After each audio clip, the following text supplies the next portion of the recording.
Boom! Welcome to Virtual TV Vlogs, my people. We have a whole bunch of things to talk about. First, kicking off the topic, Vybz Kartel critical health move. We're going to talk about that. Mr. Vegas also slams Buju Banton for making wild comments about certain things.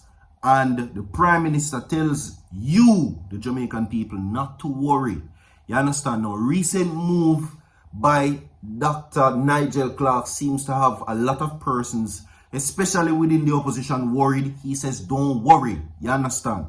Let's congratulate him instead, because they're now saying that the move from him to the IMF is a good move, and don't worry, the economy is going to get better. Which leads me to ask you this question, my people. What do you give the Finance Minister, Dr. Nigel Clarke, a rating of? Good, bad, average? Rank Dr. Nigel Clarke as a Finance Minister, the film, please. Good, bad, or average? Let's talk about it. You understand, my people, right? Yeah, so let's take them in their relevant orders right now, my people. Now, concerns have been, well, the most important concern moving forward has been Vybz Kartel's health. Without a doubt. You understand? Now, in my personal opinion, I say, I don't feel like the December show would be good enough. I don't feel like the time was going to be that of a time where he could recover quickly enough to basically bounce back to touch the stage and do a Caribbean-wide tour. You understand? For him show, which is Freedom Street. Thought it to be one of Jamaica's biggest shows in history. You understand? I've been saying it and I say, yo, Jano, I wish him to take more time. That is what I was saying initially. Seeing, but they have to tell you, say no, I take it back. I think that his health has been doing very well. And it's surprising too. You see, this is no self-praise towards no man, but this man makes music and whatever he does in his life and his career seamless, and he does it effortlessly. 14 years from prison. 14 years in prison, being incarcerated. And he hasn't came out in a month yet. And what he has done and what he has aspired to do, it has been very tremendous. We have seen this man will look like, no disrespect, somebody who was on the verge of death. You understand? And that literally, that's what was happening. I know me say so. And medical professions, or his medical professional says it, that his heart was operating at less than whatever capacity. He was diagnosed with whatever complication. He was suffering mentally, physically, you know what I mean? And even some physical deformities, one might say. To wear him then now, it is tremendous. I have to say, I have to big him up. I really world boss for you. I really have to big him up. You understand? Because you know why? What he has done, it is almost next to impossible. But through hard work, through sheer hard work and dedication, this man has achieved and continues to achieve some of the most notable visual changes. His face has reduced in size. His voice has gotten stronger. His weight loss is evident. And you can see now where normalcy is being replaced by verses when come out without a prison. You understand? So me have to say, big him up. And more all of the people, if you don't even like him, at least take one thing from him, and that a hard work and dedication. Real talk. He acts like this, moves like this, because he knows he's the best at what he does, and he aspires to be the best. And most of all, he works to become the best. You get what I say? I've seen the photographs this morning, and I've seen the whole family ordeal. I've seen the joy, the love, the presence on social media, and it's been beautiful to see him around his family.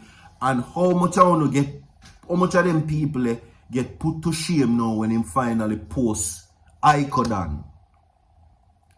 My name did I go comments to come talk about when me hear people been a say, because me hear it like one too, as it relates to my youngest son and him, and the rumors of people been a say, and me keep on a say it, mind on the business. So big up to Vybz Kartel for him achieved so far, and we're ready for the show, and we see say every day, every second, every minute he's getting healthier and healthier and stronger and stronger. So big him up. Now let's go to the next segment right now. Right? Where Buju Banton is being called a hypocrite for criticizing Afrobeat lyrics. Right? Now, Sing J, Mr. Vegas, is calling Buju Banton a hypocrite for criticizing the lyrical content of Afrobeats when his own dancehall catalog promotes violence. Now, this me nah go say. He says on his recent interview to Drink Champs, he described the Afrobeats as F-free, which has failed to liberate Africans as reggae music.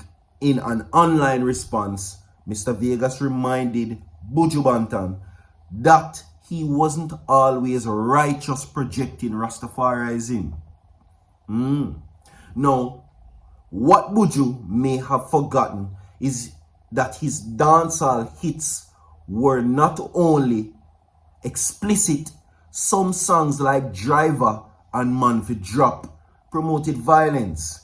Vegas argued, therefore, it is hypocritical to point the proverbial righteousness or righteous fingers at Afrobeat musicians who are now making their mark on the global stage. Now, he continued that it would have been better for Buju to commend the Africans who have created a genre that has removed stigma, such as Africa is a whatever type of country, people are still living in trees, and that they are uncivilized, to say the least. Buju should also be mindful that his conversion to Rastafarianism did not happen overnight. He dominated dancehall or the dancehall scene for years and he earned exponentially before venturing into the Rastafarian faith. Right? Continuing, Banton embrace of Rastafari was pronounced with his 1995 Till Shiloh album. Now, the Dicky DJ also adopted the Pan-African music movement led by acts like Garnet Silk, Everton Blender, Tony Rebel, and Luciano. This was reflected throughout the album on songs like Untold Stories, Dropper, Not an Easy Road, Till I Am Laid to Rest. Still, he flirted with suggestive dancehall material until his incarceration in 2011 on tracks like Too Bad and Driver. Now, looking on, Vegas believes some dancehall artists are jealous of the success of Afrobeat.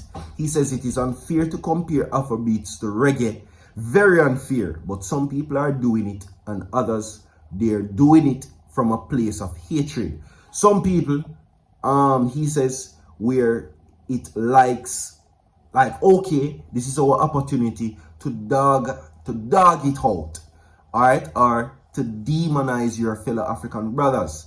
No, he's saying that who are doing well. Vegas said, but therefore, Afrobeats was doing it and it is doing good now, and people used to glorify dancehall and what dancehall was doing. People celebrate Chaba Rankin's slackness. People loved it, is what he says, right? And I'm going to say this. I agree with Mr. Vegas right as well. Something we never started out doing the right thing first. There's hardly persons who start out doing the right thing first. Them go through them little ups and downs. Them go through the rubble, go through the crosses, fight the fight, and then come out good. So what he's saying to Buju Banton is give it time. That's all he's saying. Moving right along because we're not wasting time. PM says he's not concerned but happy for Clarke's IMF promotion. Now, with concerns in some quarters about the pending departure of Dr. Nigel Clarke as a finance minister, Prime Minister Holness has declared that he is not concerned about the development. Which me ask you again, how much you rank him as a finance minister. Dr. Nigel Clarke, by the way. Good, bad, average. Now, at the same time, the Prime Minister appears not to be ruling out the possibility of recruiting someone from outside the House of Representatives and the Senate to fill the vacancy that will soon be created at the Finance and the Public Ministry. Well, if you now suggest somebody, I throw in my vote for Everald Warmington. People, we got. Big up on yourself. And what is under your nose, I'm out.